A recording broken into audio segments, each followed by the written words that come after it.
All right, we are live. Welcome back to another episode of Social Business Hour. I'm your co-host, Brian Fanzo, better known as iSocialFans on the Twitters, joined every single week by the woman above me in this blab, Ms. Rachel Miller. How are you today, Rachel? I am wonderful. I'm excited.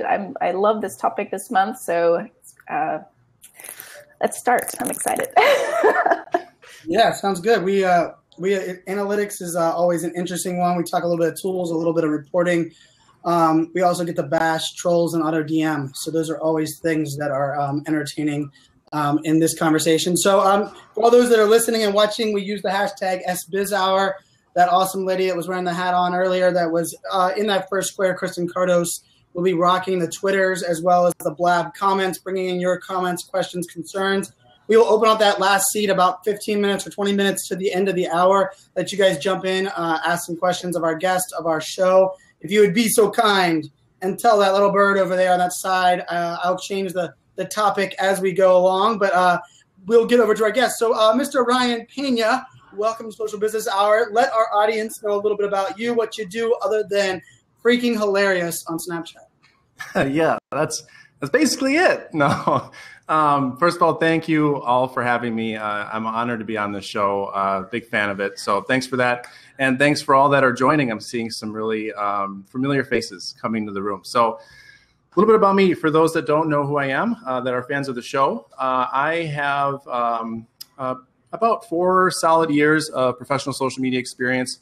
I've been a fan of social media and using it as part of my job for, gosh, a good almost 9 years.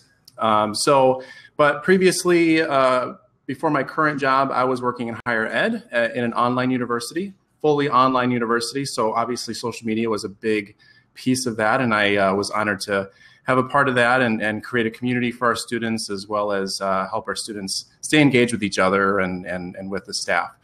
But I had earlier this year transitioned to a different industry. I am now working for a mobile app development company called MentorMate. They're based here in Minneapolis. And what they do is mobile business solutions. They started in 2001, really created a single innovative app for education. And now they're an international mobile solutions firm. I think we have over 300 or about 300 employees in 5 cities across the globe. Here in the Minneapolis office, we have about 50 employees. And at the end of the day, they do custom mobile and web software, user experience design, backend integration, data analytics, business intelligence, all of that stuff. And what I do is I'm their social media manager. This is a new role that they created based on their growth and their success over the years. It's now time for them to make that more public, make more people see what we do, and help them understand what our brand does. And so I started a few months ago here. And I feel like I've been here for years already. And we also have a branch mobile conference that if we can, we'll talk about that at some point. But I also manage those brand channels for promoting the conference as well as covering the conference. So, and I'm on Snapchat. So. I love it. I love it. So I can imagine with being in social for such a long time, not only have the analytics changed, but the tools have changed. Sure as hell, the platforms has changed. It's amazing just to think that I was going through an old slide deck, and I say old because it's 2 years old, on employee advocacy on Twitter, and I started looking at my screenshots. I'm like, that's what the UI used to look like. That's what and that was 2 years ago. So this is gonna be a fun topic. Those of you that are just jumping in the room, thank you guys for jumping in. Social Business Hour every single Monday for almost 2 years. We moved over to Blab about 2 months ago. We couldn't be more happy over here on the home of Blab. So we manage Twitter as well as Blab. So add your comments, questions, /Q if you want to add a question, and we'll get that on the show as well. We're going to jump into question number 1 right now. So Rachel, you want to fire out question number 1 to Mr. Ryan Pena? Sure. So we've got a softball for you here. So question 1 is, what is your favorite social media analytics tool and why? Oh boy. It's honestly kind of evolved over the years, but I'll break it up into 2 sections because, again, in my role, I kind of manage 2 different areas of analytics and social media. One is on the brand kind of advocacy side, and the other one's on the conference side. So on the conference side, I would give a huge shout out to Tweetbinder. And I think they're tuning in. So it's not because of that. I was planning on doing this. But Tweetbinder is a great analytics tool that shows hashtag analytics for conferences or big events. And their tweetbinder.com is the URL. They'll give you some stuff you can do for free, but it's, I think, $20 to $30 for a full report, and it's very robust. So I highly recommend that. On the more traditional side for brand social media, you know, I have actually grown to be a big fan of Sprout Social. They're the tool that I actually kind of got introduced to when I came here. So it's still a fairly new tool, but it's very common, obviously, in the social media world. I've heard about it at conferences. It just didn't fit into the space that I worked in previously. We were using more of the Adobe products in the past over there.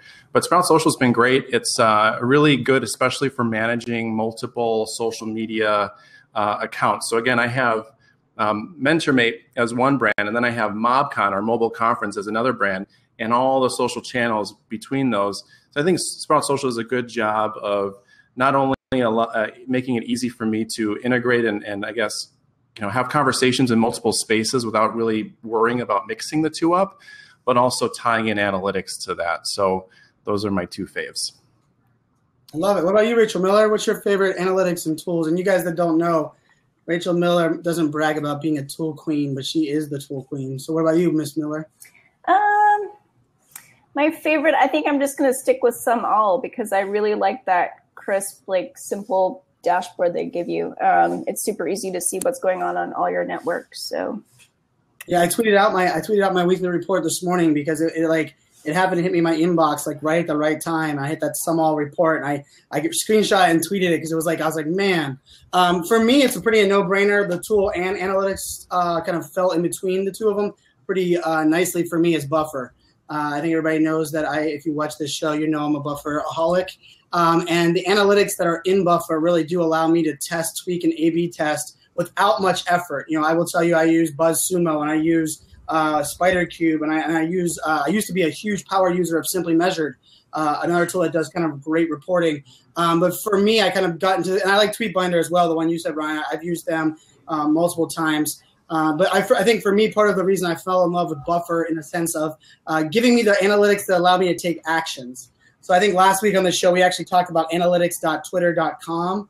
And it's been my soapbox when I get on Periscope and I ask people about Twitter and they're telling me, oh, they like Twitter, they don't use it. I actually ask them on the show every week, or every time I talk about Twitter on Periscope, I say, let me know how many of you have been to analytics.twitter.com in the last month, you know, and because so many people don't realize that exists. And I know it's only Twitter, but beyond Twitter, it's pretty powerful. So, oh, look at that. I see some of the Buffer crew has jumped in the room. So Carolyn from Buffer, I see she's in there. So, yeah, big shout out to the Buffer team. Sprout Social, another thing about Sprout that I can admit, I think I talked about this last week, is I've actually never met someone that has not been happy with Sprout Social as a tool, which is a pretty damn good recommendation if I never heard one. But Ryan, I saw you raising your hand over there. But for me, the best way to get in, just say, shut up, Brian, and jump in. All right, sounds good. I'm Minnesota nice here, so we do things really, you know, like we want to be mean, but we just don't know how. So, but anyway, so you asked me what my faves are, and those are my faves right now. But I will tell you, Buffer, I do have a history with them too, and they're on my list. It's just what I think about what I use for the business the most right now. It's Sprout Social as far as that holistic view, but personally. And especially, we can get into this one maybe more specific questions down the road. But for conference promotion, I am all about Buffer because we have a conference coming up in November, for example. We have sponsors. We have a bunch of people that we want to promote on Twitter and on our social properties. And I'm always using Buffer to basically buffer out all those posts that are going to be going out from now until November. And I just set it up and then it's done. And Buffer does all the rest. And I'm a big fan of it. So that one too. But I just have to pick and choose, I guess. No, I hear you. And I think it's also, for me, we're going to talk about analytics throughout this entire conversation. And for me, it's also, I firmly believe that we do not live in a one tool meets all social media world. Anybody who believes that, if you work for a company that believes your tool can solve every single social media person's needs, I think you're smoking crack. And I think you are crazy because I think the needs of the user, the use cases, how much you use your phone. I mean, I schedule a majority of my scheduled content from my iPhone into Buffer. And, for me, I still am a power user of Hootsuite. I was in Hootsuite for an hour and a half today setting up some social listening things for a project that I'm working on. So for me, I think anyone who looks at one tool as the only answer, and look at that, Sprout Social in the house as well, which is really cool. And I tell you what, these brands too, I say this on stage all the time because I use Hootsuite as a Periscope example.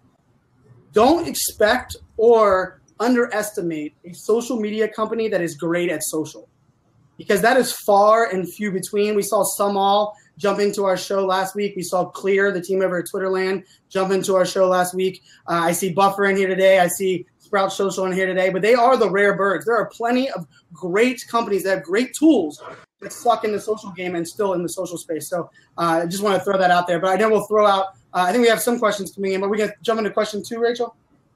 Yeah, let's go with question 2. All right. So we got question 2. Which social network and what social media metric is most important, not for personal success, but business success? Yeah, so this is a great question, and I'll start off by saying that it will not be the same answer for every company. I wish it was, because that would make it a lot easier for all of us, but it won't. So I'll give you an example. Last company I worked for, higher ed, our target audience was adult students. Average age was 40 years of age. So for us, it was Facebook, because that's where they were at, that's where they socialize, and that's why we wanted to create a community that integrated with that. Here, we're more B2B, right? And what is B2B in today's world? It's basically B2B, B2C. I don't think there's ever any really B2B anymore. With how much? Yes. H to H, baby. Yes. Good. That's awesome. Good timing. We didn't even plug that. So basically what I'm getting at is, right now our tool that we see the most reach with is Twitter, but it's also LinkedIn. And it's very, very few and far on Facebook right now. So it's kind of the complete opposite of what I was doing before. So I think it's important, first and foremost, that you adjust what your focus is based on where your audience is and where your potential audience is. So we have a pretty good following on LinkedIn. Obviously, that's where a lot of professional conversations are happening. So there's great space there. But at the flip side, on Twitter, there's so much buzz, especially in the tech community there. And you would think, too, on Google+. I know, Brian, you're a huge fan of Google+. I'm joking. I used to be. I know. I did too, but it seems to be, well, we just won't go there. So, but either way, Twitter's best. And was there a second part to that question? No, but look at Tweetbinder just jumped in the house as well. Shout out to Tweetbinder jumping in a little social. Awesome. Yeah. I'm curious, Brian, on LinkedIn, are you sharing from the business page, a group, or just from like employee profiles? Like, how are you generating engagement over there? This is a good question, because there's a lot of answers to it. So kind of all of the above. So first of all, MentorMate's channel, we have a LinkedIn account that we're sharing. Basically, majority of it is like our blog posts, industry related posts that we feel is really good topics out there that are third party content that we're seeing in the tech space, latest and greatest. Kind of questions to get our audience engaged, to ask them what they think about a specific trend in user experience or user interface design. And then we also use our personal channels. So we have a social advocacy tool. We use PostBeyond. If you're looking for specific tool names, postbeyond.com. There's a lot of them out there, right? I think even HubSpot, which is one of our tools that we use, has employee advocacy tools in there. But we use PostBeyond just based on the fact that it takes employee advocacy and does it really, really good, and it's very simple to use. It's like a Pinterest board of content that we put out there, and they sync up their LinkedIn account, they sync up their Twitter account, their Facebook account. If they see something that they like, they just click the icon and it's out there on that network. So we also encourage them to share on whatever channel they choose to. They can edit the post and kind of bring their voice to it.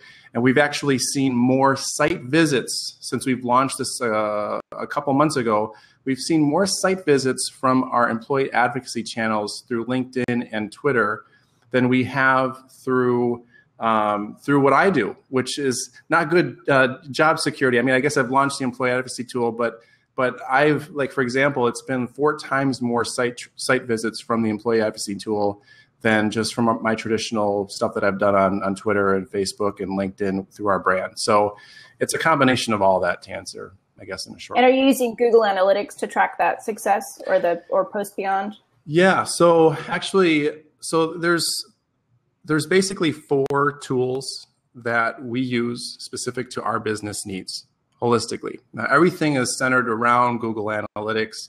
We have that set up. But what I go to for a lot of the information that I need, the analytics that I need on all the stuff that we're doing on social, is HubSpot. So that is kind of our grand central station of social media, and also for everything else that we're doing for our marketing efforts. But I only focus obviously on the social side. So the reason why I call that grand central station is because it takes all the efforts that I'm doing through Buffer, all the efforts of what I'm leveraging on Sprout Social, and all the efforts that our whole company is doing on Post Beyond, and it ties it all into a really nice, easy to digest results page. So you can go in and pick a date range. You can look at today, whatever it might be, and you can see how many site visits are coming and from what channels, like Post Beyond, LinkedIn, Facebook, Twitter, all that stuff. You can break them down to different sections, but you can also tie it and see if you get a lead, if someone actually fills out a form on your website to learn more about what you guys do, what you offer, you'll be able to see that lead tied to that specific social channel. So that is huge for us, obviously, because that shows the ROI of social media in addition to site visits.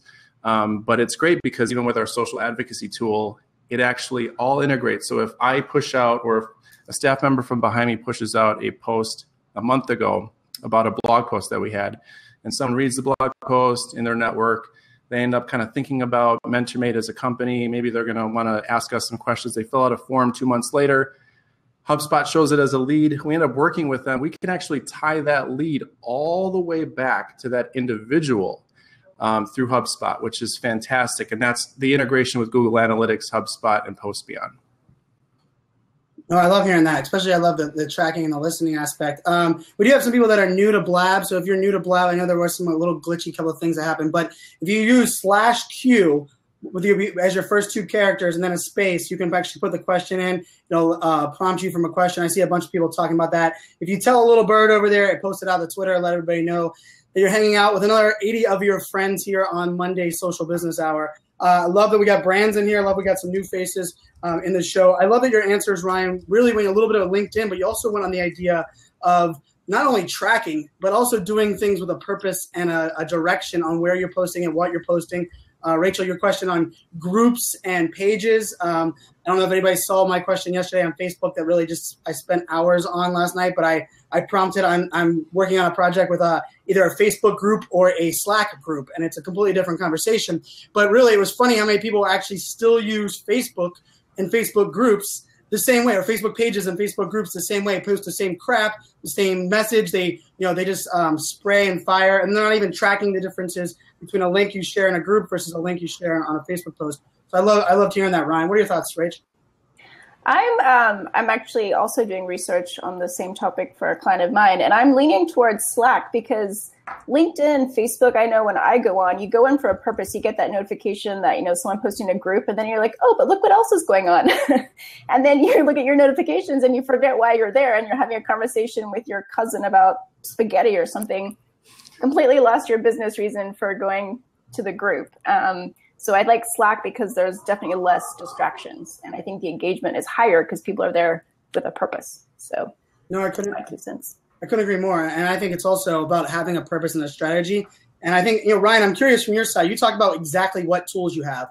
Let's take a little step back. And I know it's not one of our questions, but one of the things I think our audience really needs to learn is that you have to have a strategy, a goal, and an outcome for the tool you're using, right? So I'm guessing you didn't start with the tool and then say, this is my options for making this actually turn into something of value. So do you give your kind of thought process on that when these tools are, I'm sure, especially for brand, and as long as you've been in the game, you like me get a ton of tools thrown at you. It's funny. Rachel and I will joke how many of free licenses and crap that comes our way. But if you don't start with a strategy and a purpose, the tool ends up either getting in the way or providing you no exact purpose. So can you kind of talk a little bit on that side? Yeah, absolutely. And you are 100% right in that assumption that I didn't just jump in and be like, okay, what tools do I have? Let's do this. It just doesn't work that way. So actually, this started, honestly, when I was exploring the opportunity here. You just go old school, right? You got to do research. You got to do research first, and that's what I did. So I looked at, who are our competitors out there, who's doing what we're doing in the industry, trying to do something similar.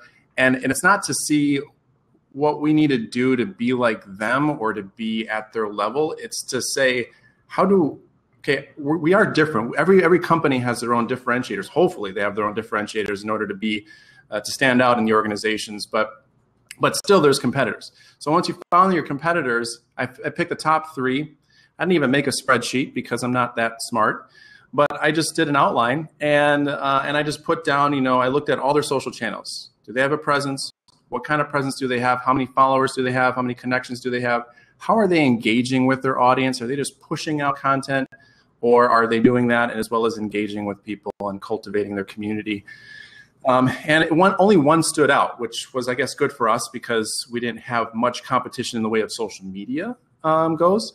So once we determined that, then it was like, and this is the key question here, how can you take your research for social and put a plan in place that's going to set you above and beyond what they're doing? So you don't want to do exactly what they're doing because that would be pointless. You're not going to really stand out.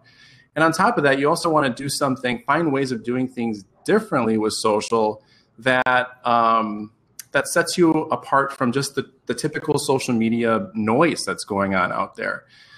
So anyway, that was the first step. And then when I got into it, I started to think, okay, so what we were doing before there was a role created at this organization was really just keeping the lights on, all that the staff could do, pushing out content, getting blogs out there, pinning them, things like that. It was great for the capacity that we had. When I came in, I knew that it has to be more than just pushing out content.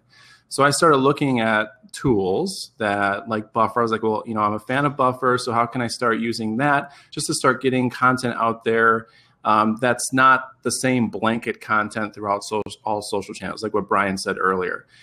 Certain content for certain channels. I saw a big opportunity for Twitter. I saw a big opportunity for LinkedIn. And then I wanted to spend less focus on Facebook and Google+, not to ignore them because there still is audiences in different spaces, but to spend my time kind of differently between all those. And I started looking at what we had in place. And fortunately for this company, maybe it's because they're in the tech space, I don't know, but they actually had already integrated Sprout Social. They had already integrated HubSpot, and they actually worked on bringing Post Beyond, the social advocacy tool, into the company. They just hadn't rolled it out yet. So when I came in here, I had to roll out the social advocacy program, which I was happy to because I'm a big fan of that. But I also had to quickly learn HubSpot and Sprout Social. And again, the good thing there is I had the tools already kind of given to me. Like, we already invested in this. Now we have to figure out how to integrate social into it. So I think for those that are watching, I'll wrap it up with this. For those that are watching that maybe don't know if their tools are the best, or if they don't have a tool yet, what they should invest in. I think first, do your research, see what you can do with free tools on your own. I mean, Buffer's a great tool. Majority of it's free.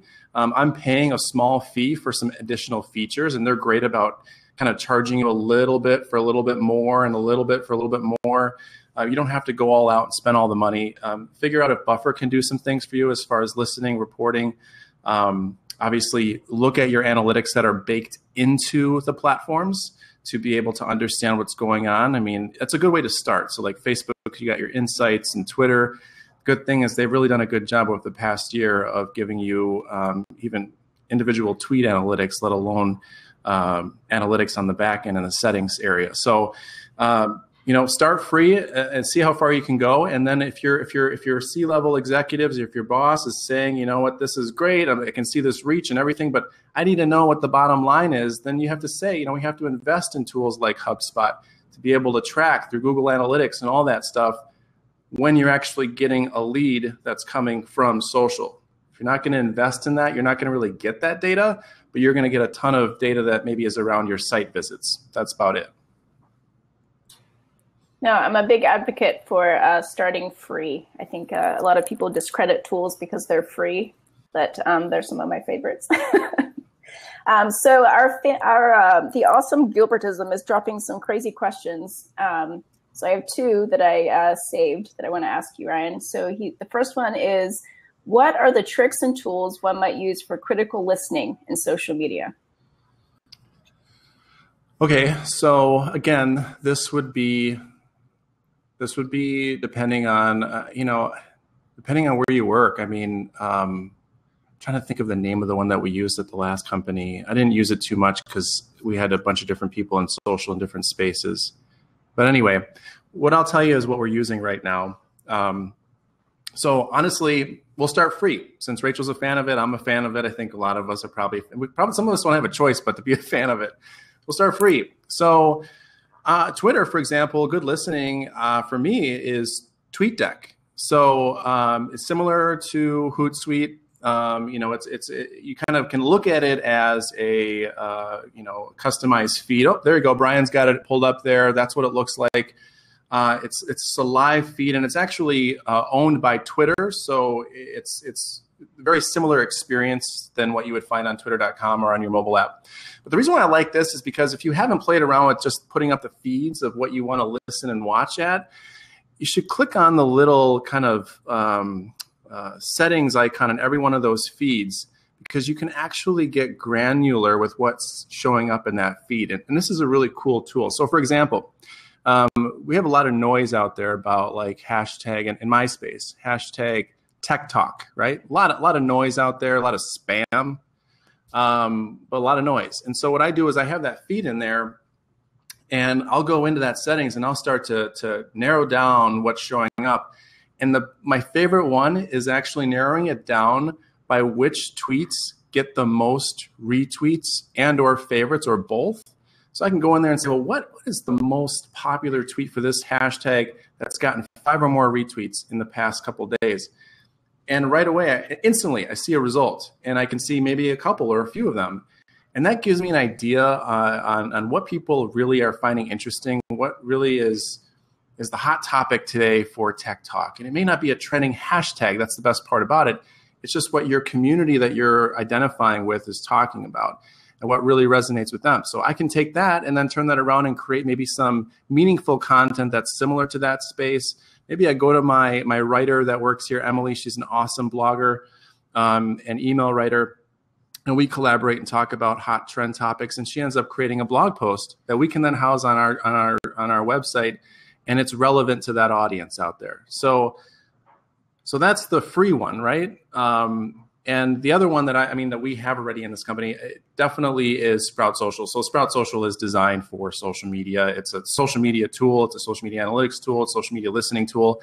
So Sprout Social on the paid side is great for being able to see throughout the entire world without having to do certain keyword searches all the time. You get spoon-fed in a message thread literally every single conversation that's happening around your brand. So for example, if someone doesn't know our handle but is saying something about MentorMate, they could say it MentorMate together like it's supposed to be, or they say Mentor space mate. I have all those keyword things mixed in there, and I get data on that, in addition to any mentions that we have, in addition to any hashtags that are relevant to our conference, all in one spot. If I reply, it figures out on the back end which networks are coming from what, or what hashtag is coming from what network. So I don't have to think about switching brands or any of that stuff.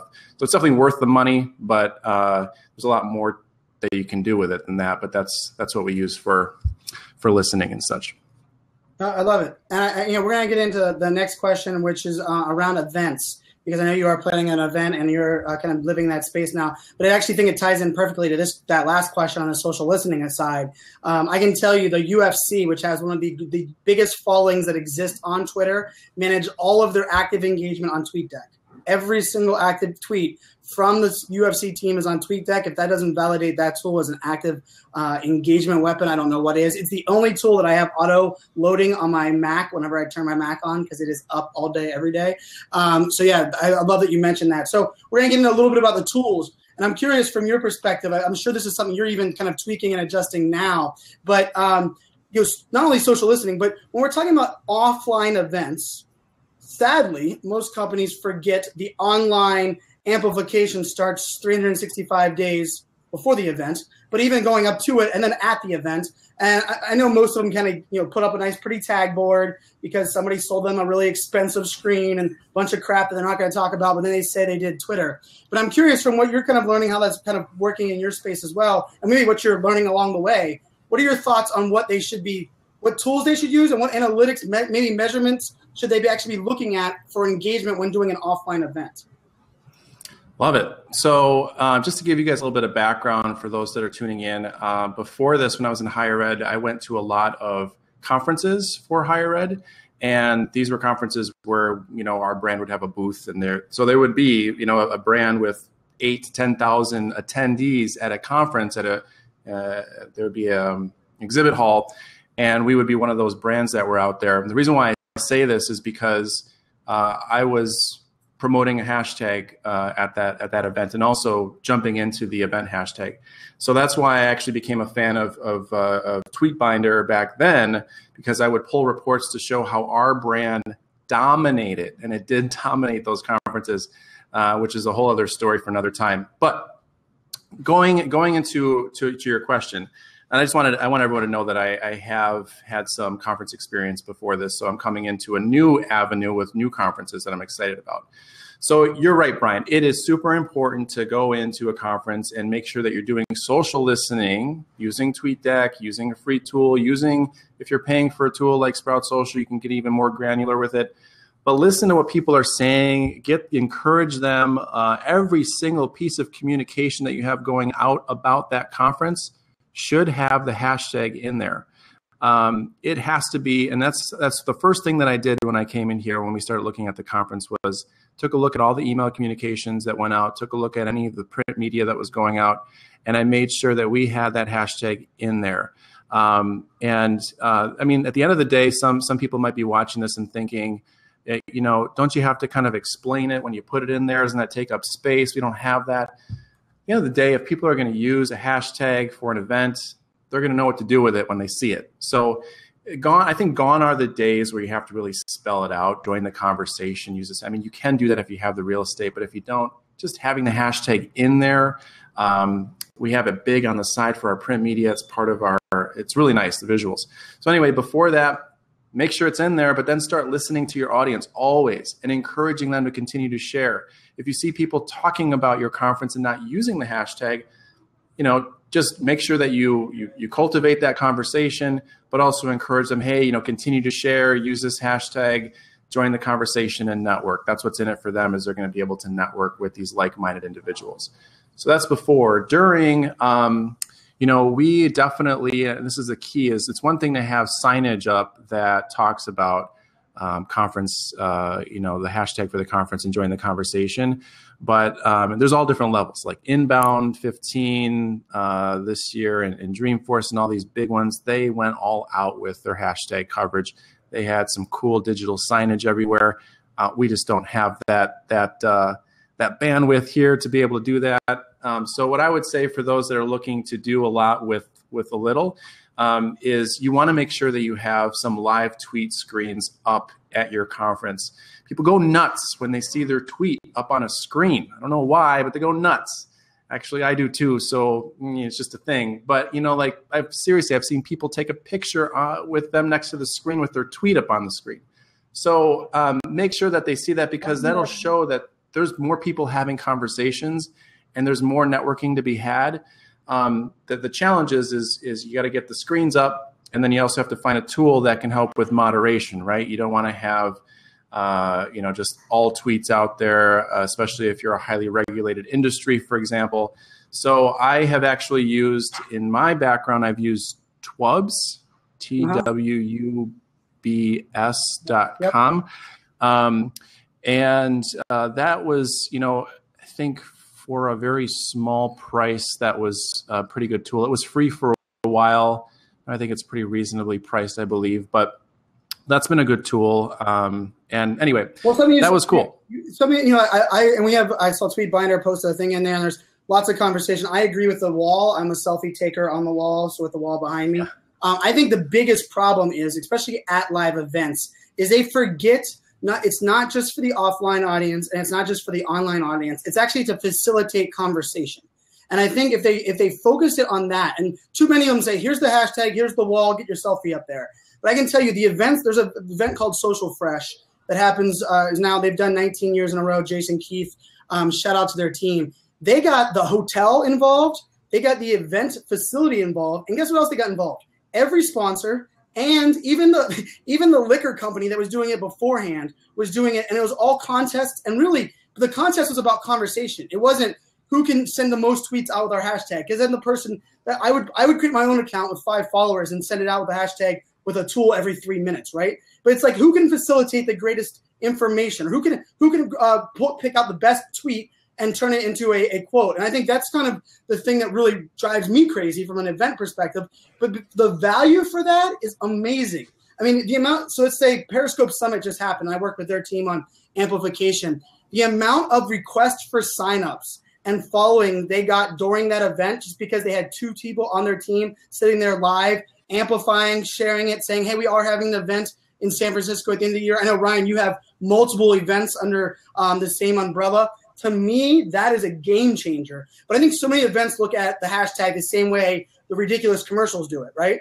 If they put it on there and they have it, that's good enough. The rest of it's really good. And I think even some of the big events, I'm not going to call them out now, mainly because I hope they pay me to speak there. But some of the bigger events as well, if they've got really lazy on educating people why they should be tweeting, what value it is. And remember, everybody that is listening to this, and you monitor a hashtag, we've monitored a hashtag, Social Business Hour is running right now. If you want to stand out from the noise, you better add value, either add a graphic, and not tweet the same exact thing as everybody else. Because the number of followers you have when someone's watching it a hashtag only gives you no advantage over someone that has 0 followers, because your tweet gets the same exact landscape. So I think educating your audience and educating those that are offline as well as the whole conversation allows people to kind of do around that. I think managing and monitoring that, I mean, your best sales leads to me for future events are every person that says, I wish I was there at this event, during that hashtag, during the event. And the reason you get those is because you have great offline Twitters. Yeah, and you bring up good points, because one of the things that we're hoping to do too, in addition to getting that local community involved, not just the people that are at that conference, is, we're going to be reaching out to local restaurants, right, that are tweeting with the hashtag like, hey, if you guys are looking for it's a 2-day event, for example, this is conference that's coming up. So if you're looking for a great place to hang out for at night, come over here, whatever, and letting these companies know that you have an opportunity to provide customer service in addition to getting business. So build your brand out there, but also add value to our conference is huge. And then obviously there's this whole other space of, like you said, including the externals that aren't even at that conference on site. And that's the beauty of today's world with Periscope and Blab and other tools like that you can get more of this buzz going on about a conference and get more people involved to build awareness, build brand recognition, and get more excitement for that next conference that comes up, whether it's a few months down the road or the next year. It's like, I have to go to this conference because I got to be a part of this network. That's what it's all about. Yeah, and I can tell you the amount of community around a hashtag.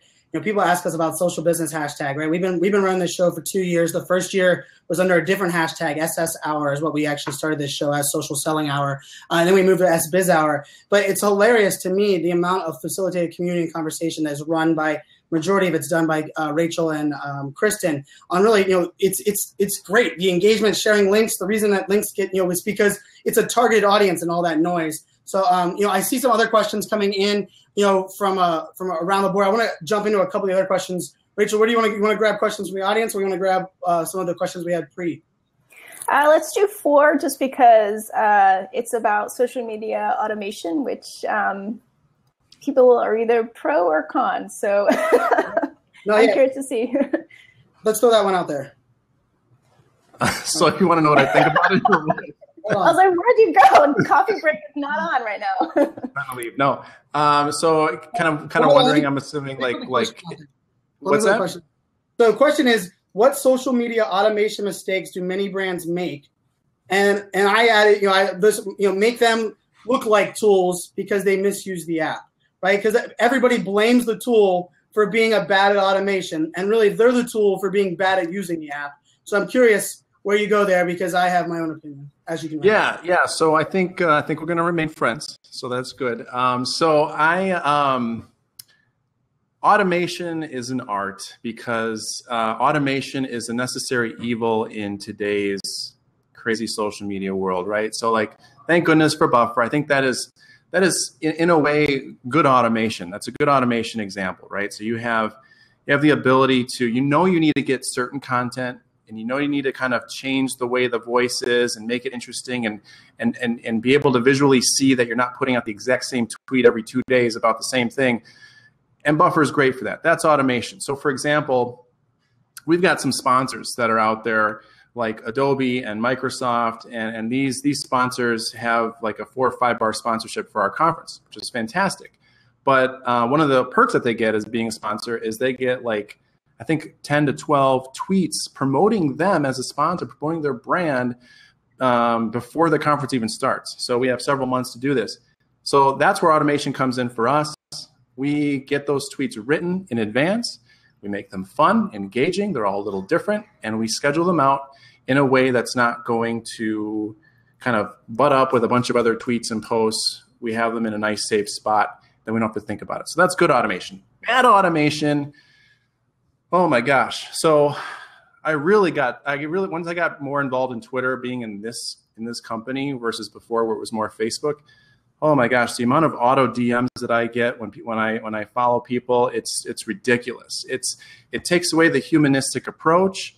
It doesn't feel authentic. Here's a good example. I attended a small conference here in Minneapolis not too long ago. I connected with the conference manager who was running the conference.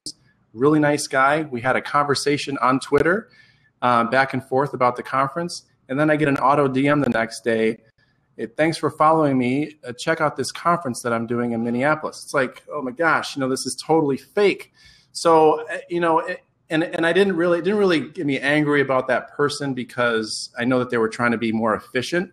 But you have to remember, at the end of the day, automation has to still come across as authentic. And if your automation isn't coming across as authentic, then you shouldn't be doing it. I think that's a point. I think we have to hit that home, right? If you're not automating to provide value that you could not provide at another time, or you're not automating to facilitate engagement or encourage engagement, you are doing it bad. And there were some questions about, auto DMs and scheduling counts as automation. Rachel, I know you're passionate about this as well. I think that is the conversation, right? I think the conversation has to come down to having a strategy behind your automation. And automation is not clicking a checkbox and forgetting it. And it includes if this, then that. I'm kind of disappointed that I taught a couple of my friends how I use if this, then that to create some of the things that I do from a private list perspective, because now they create a public list that annoys the living crap out of me, and I end up muting them in my own Tweetdeck, and they're my friend that I taught them how to use the tool. So I think that's something, great point you hit home on. Rachel, what are you jumping in on? So I'm a huge fan of social media automation in all forms, and almost most especially auto DMs. I love Socito. If any of you haven't checked it out, I would highly recommend it. It's a multi-platform social media automation tool. And you just have to remember that it's not a set and forget activity. Your automation should be audited all the time. DMs are incredible for facilitating conversation. You just have to make sure that what you're sending is personalized and is contextual to the person you're sending it to. And there are tools that will target based on a specific tweet that was sent, or what's in the crawl for what's in their bio. There's no excuse for just sending out a blanket DM, but I am a fan of the activity in general. No, I couldn't agree more. And I think, some of the conversations going on right now on really why is automation, where, if you don't have the time to share it, don't share it. I couldn't disagree more. For me, I used to consume all my content between 11 p.m. and 1 a.m. I shared out all of those tweets between 11 p.m. and 1 a.m. Arizona time. Nobody saw those tweets. I didn't even have to look at the engagement, right? There was nobody doing it, right? But then I added it to my buffer, and it actually scheduled it during a time that is the most valuable to my audience. My audience now gets my quality, valued content that I take a long time reading and curating at the time that makes most sense for my community. That, to me, changed my entire game, and that was all using buffer. So the comment stream is blowing up with, like, if I get an auto DM, I automatically unfollow. I will place a bet to somebody. I will send out an auto DM and you won't know it's an auto DM. It's about crafting the message as a human. Yeah. If there's nothing wrong with the technology, it's the messaging. Yeah, that's the perfect thing that I think all three of us are saying here is I think the necessary evil in our society today and in today's social media world, which is so robust and there's people everywhere in different channels, is that you have to use automation. So there's no doubt about it. But when you're using an automated tool that makes you sound like a robot and not humanistic, not connecting with that person on an individual basis, then it's not worth it. So actually, I learned something, Rachel. That was I'm going to have to ping you later on to figure out what that tool was. Because, I mean, I'm interested. I just want to make sure that person feels like it's coming from me because I genuinely want them to hear from me individually and start a conversation that I can then not be automated about. But I don't have the time, to your point, when you have 100 new followers coming in one day, which is, I'm sure that happens here all the time. You don't have the time to get back to each person individually, which is unfortunate, but that could be where automation comes in if it's done right. Now here, I have to clarify something. There's a difference between someone that follows you and you auto-DM them back. I don't see a single value in that. No value across the board, Rachel. But it's a difference between automating DMs for your followers, not based on an action they take at that moment, but based on either a facilitated actions or actually automating your DM process to provide value. So I think so many people on the side here are disagreeing and they're all going crazy. Let's clarify something. Someone that favorites 5 of my tweets in a day gets an auto DM for me that's crafted, explaining to them the type of content that I said that day, letting them know that I have a webinar the next day. That's an auto DM of value that is automatic DMing. That is not the same of sending a DM. I got 8 of them last week. I have them all screenshotted because they're going to go in the blab. 8 people auto DM me when I follow them, letting them know they're going to teach me how to have more followers, and none of them have more followers than me. Therefore, all 8 of them are going to go in my blog post. So let's clarify that real quick because that fires me up a little bit because the idea of an auto DM is not the auto follow back DM. That's not the auto DM that Rachel's explaining to you, right, Rachel? I agree. And actually, I chuckled because this morning I woke up to like 5 different DMs where people are asking me what I do. It's like that, you get that one like, what do you do? Let's talk. And it's like, well, look at my Twitter bio, you jerk. It's right there. Yeah. Click through my LinkedIn. I'm not hiding anything. So yeah, I'm all for conversation starters, but that is the worst one out there. It just shows that you haven't looked at all. For all the audience that's going on here, we actually have an awesome show coming up next week with Kevin Lee from Buffer. We actually just confirmed him to be our guest. But we'll do another show actually on how to do auto DMing correctly, maybe as a show, because I would love for you guys to learn what Rachel's doing here because there's so much buzz about that. I don't want to take away from the whole social and analytics, but not only are there tools that let you do it, but the idea that you're building up engagement analytics, engagement metrics, and then providing them a value is way better than even someone just auto. Because remember, I still think of the auto DM as the auto prompt the very first time and every single time I go to your website with your stupid email sign up. Yeah. If that's not dynamic and a pet peeve for mine, I actually cannot stand if I'm on your email newsletter and I'm signing up for something that you don't auto populate. You ask for this for the same information that you already have that got me in the door there as well, right? That's the same thing as auto DMing. I think we kind of got off there. So we're going to open up the seat. We got about 10 minutes left. If someone wants to jump on, we're going to keep it quick because we'll keep the seat going. But Rachel, we have a couple other questions going on tools. We'll get to the tools out there on your Sucito. We'll give some examples on, was there other questions coming through? Yeah, and remember, automation on other platforms really sucks as well. I think some people forget that. The amount of auto spam in my LinkedIn box right now, it's 178 since last Monday, 178 in-mails that I've got that are unread inside of that. And that's really ruined that platform for me in the sense of that in-mail. So our friend of the show, never shy, Mr. J.R. Gilbert. No, how are you? Gosh, this is my education. It's better than going to school. So here's a question I've got for you. I do work with a few places that really like social media for spying on competition, seeing what competition is doing, et cetera. Would you say isn't that's that why we all love it? I mean, what's that? isn't that why we all love it? I absolutely love that part of it. So do you, first of all, do you do that? Do you advocate that with clients and so forth? And if so, what do you get out of it, and how does that maybe work for you? So I'll jump in. So absolutely, good question. And I think honestly, if there's any brand out there that isn't spying on their competition, you're missing out, because that's really important. It's important, as we kind of mentioned earlier. It's important in the sense of understanding what your competition's doing, especially in the social space, but also kind of what kind of content they're putting out there, if they're producing blogs, things like that, if they're going to events, if they're hosting local events, so you know what they're doing there. But I think it's very important to do that, and we're always doing it. And so then that comes into the tools that allow you to do it, which I would say personally are, again, from a free standpoint, you have a stream going on Tweetdeck. If it's Twitter, for example, stream on Tweetdeck with your competitors and what they're putting out there. And that's just a live stream that you always can see at a glance.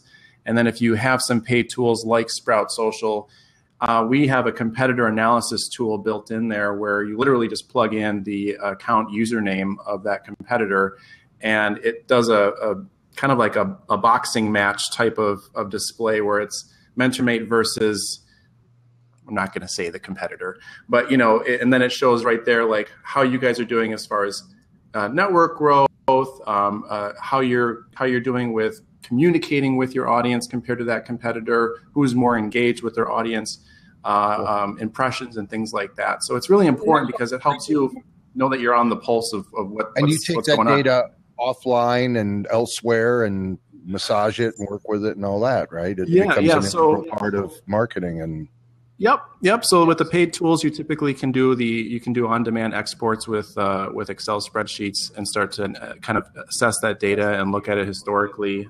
Free tools, it's kind of hit or miss with what you can export. But Brian, did you have something to add to that?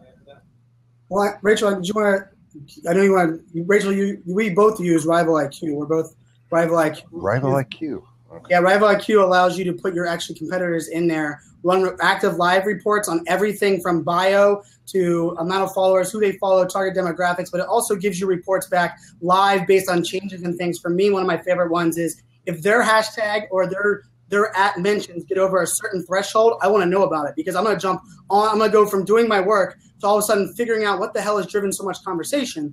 And then I also have more private Twitter lists than I do public Twitter lists with all of that information in there. So I have every marketing agency that plays in my space is in a private Twitter list. And if I want to stalk what's going on in the market, the industry, maybe even find out what blog post I want to write for the next day, I actually leverage that. And Rachel, you want to expand on your use on that? I was just going to mention, I think I've said this every show this month and last month and probably the month before. If this, then that, your recipes, push them to a Google Sheet.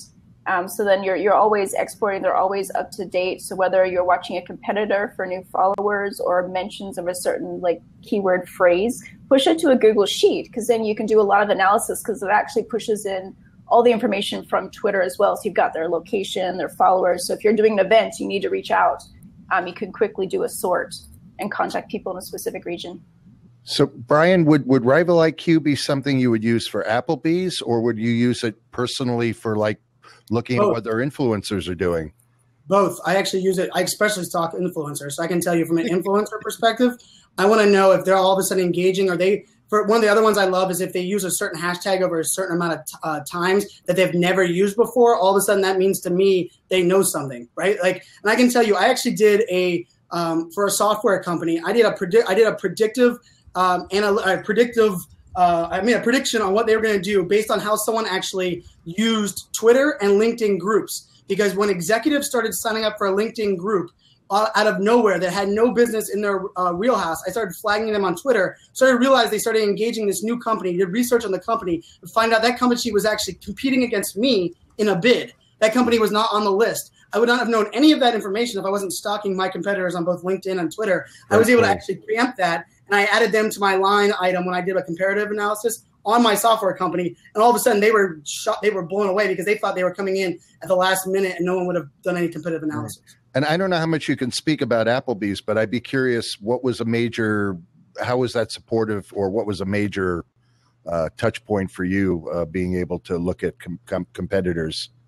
Well, they actually do a lot on really restaurants in regions. So if they're running a regional competition or a regional giveaway, or maybe there's a major event in that area, they'll actually run a review of knowing what all those other restaurants are doing from events. Maybe they're all of a sudden bragging that Kanye West is in town and they're trying to get Kanye West to come to one of their events. Now Applebee's can reach out to do them. So they do it that way just as much as they do it, kind of the direct competitor. And I think of competitors. I don't believe anybody's a competitor with me as an influencer into they're stealing business from me. But for me, I'm more educated on what value I can provide to my audience by understanding what those that are in my space are doing. And if you're not doing that, to me, it's really hard to stay on the bleeding edge, especially. Makes a ton of sense. Thanks very much, as usual, and getting a lot out of this. So I'll get out of the seat and let somebody else have a chance. Thanks, my friend. Thank you. Okay, so Ryan, we have one more question for you today, because I know you're a big snapper. It's actually how I connected with you first, was on Snapchat, and then I found you everywhere else. How are you leveraging new networks like Snapchat and Blab that don't have much in the way of analytics in place yet? Yeah, so it's a good question. So I'll start with Snapchat. We'll go through both of those. So I'll start with Snapchat. So Snapchat for me is, the reason why I'm a fan of Snapchat is because it allows for us to kind of share unfiltered stories that are in the moment, right? So, and I guess it's kind of what Blab's doing too, but it gives you more of a creative ability through, through short stories, clips, images, videos, things like that. And the reason why, so in both companies that I worked in, I've been involved in Snapchat, but I haven't found yet a direct tie into benefiting my brand yet. I'm starting to see, obviously. I'm going to give you one real quick. Okay. So Ryan Pena becomes on our radar initially from both of us finding you on Snapchat. Yeah. Ryan Pena, we engage and we social listen, and Rachel does what she does, which is, listen and swoon and get you on our radar. Then all of a sudden we know that you're doing an event. Then we want to get you on our show as a guest. That right there, you can go tell them your ROI for being on there is that more people know about your brand and your events because of your Snapchat use. So thank you for that. So you were I was being Minnesota nice. I wasn't giving myself props like I should, but I was going to get there because what I'm saying is, like, if I were to go out there, and this is, I think, a lesson for everyone that's watching, if you're going to use a social network that you're not sure you have an audience for yet, it better be a social network that, first of all, that you enjoy using, and second of all, that you can learn something from. So when I started using Snapchat, it was because I actually was interested in how this was going to evolve other social networks. And I figured if I'm not going to be in Snapchat and figure this out, then I'm going to be behind the ball in terms of how social media is going to evolve. And we're seeing it. I mean, gosh, now you can draw on pictures on Facebook, even though that's an awful idea, but you can do that. That I think is something that should have stayed within Snapchat. But to your point, Brian, yes, Snapchat has been a way for my personal brand, which I think is the thing that is the best medicine for all brands out there, is if you have a social media advocate, manager, specialist, whoever it is in your company that can be the face of your brand first, that's going to be more authentic. That's going to broaden the audience reach than a person hiding behind a brand and just being that brand, never knowing who that person is, what that voice is, etc. So you're right. What I do on Snapchat is the goofy side of me, the fun side of me, the real side of me, the unfiltered side of me. And through that, I've made some amazing connections, as we have in the video call, but also in the chat. And that led to this. That's built my brand reputation out there of what I do at MentorMate, what we do at our conferences at MobCon, what I did in higher ed before this. So, there's some people talking about, Snapchat. I believe anyone if you're spending more than $1 on social media advertising, more than $1, you need to go on Snapchat and you need to download it. And you need to learn how to create an ad that does not suck, does not ruin a platform and does not make people unfollow you. Because what Snapchat is actually mastering, which is the underlying principle here, is they have a captured audience. So they've required that their sponsors actually provide content in the same delivery form and that is of quality, so for the viewer does not actually ruin the experience. You do not get a LinkedIn style app in your Snapchat folder, right? That those kind of links don't together. I'll be up there. Okay, I'll be there in a second. But for me, there's another element of Snapchat is that we are really struggling in a one-to-one reply world where we post on Facebook a message and we want 4,000 comments. Well, guess what? Some people, when the comment comes back one-to-one, that element of real engagement where you're not building or trolling or just adding on to someone else's comment where they just say same as above, that element of Snapchat really allows a brand to get actually raw, real feedback and have a conversation. Because even when you direct at reply on Twitter, it's still public between the mutual followers of you and the person you're direct at replying. So it's not technically one-to-one, although it is a little bit limited. So for me, that is a big piece of it. Ad studying, I can tell you, I probably have almost as many screenshots as Snapchat ads as I do Periscope use cases, because I believe so much can be learned from the Snapchat ad aspect of it alone. And it is, it's not an easy platform to get used to, especially if you're not a millennial or a Gen Zer who's used to the idea of Tinder, swipe left, swipe right, swipe up, very limited features. But I actually believe, like Blab, they started off with keep it simple, stupid, which is why the platform really has a lot of fans and advocates, because they didn't overwhelm them with 3,000 buttons. And it's hard as crap to build a following, which I actually think is a good thing.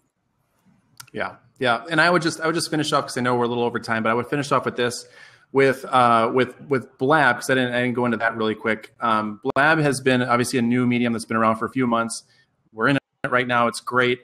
But this has been amazing because it just amplifies the amount of people that you can connect to that are speaking about like-minded things. I've only been on a handful of Blabs, much less than you guys are. I love this platform. I just don't have the capacity to be on it as much as I'd like to.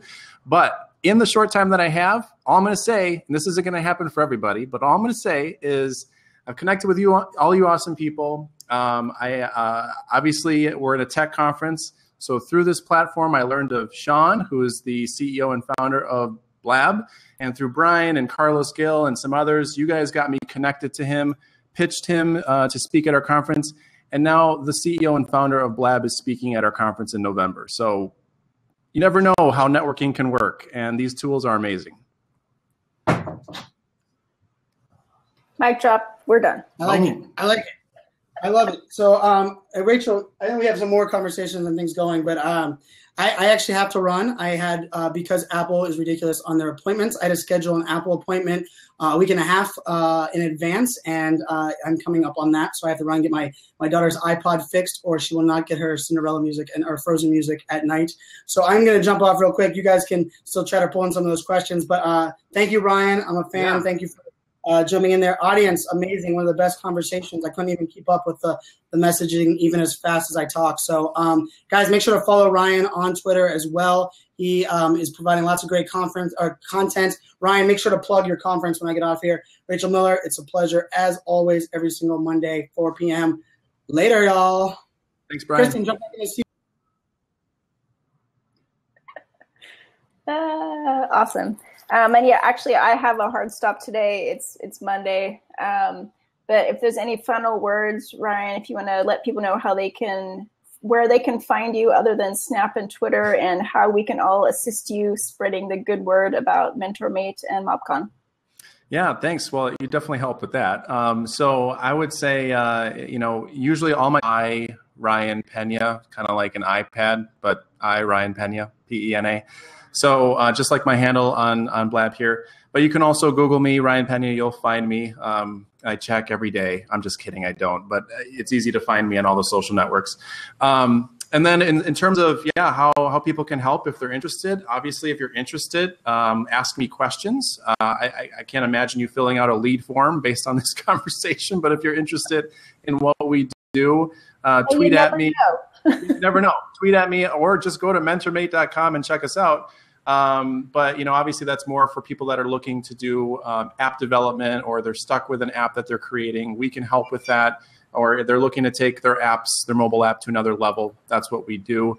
And we have some of the best people, I swear. I mean, the people here are amazing, smart, wicked smart. So As far as the conference goes, stay tuned. There's going to be a lot of awesome things happening over the next year. MobCon is blowing up. We have about 5 to 6 conferences coming up next year, which is, I think, double or triple the amount that we've had historically. So MobCon is going very well. We're doing some in the digital health space, and we're also doing just the general MobCon of everything mobile. And it's going to be in different states. The one in November is here in Minneapolis. That's the broad MobCon, where we talk about any and everything that's around mobile and strategy. And then there's one at the end of January. That's the next one, and that's going to be in San Francisco, and that's going to be specific to digital health. And then there's going to be a lot more. So thank you for letting me plug that. But again, if anyone has any questions, just let me know. Super cool. You keep busy. Well, thank you again for joining us. I have truly enjoyed this conversation. Tools and analytics is definitely one of my soapbox things. And damn, I get fired up about DMs. So yeah, that was a really good conversation. I learned something. I mean, there's light at the end of the tunnel, I think, for all of us. So thank you for the tool. I'm excited to check it out. Awesome. Well, thank you everyone who listened in today. Enjoy your week and see you all next week. Same time, same place. Thank you, guys. Bye. Bye.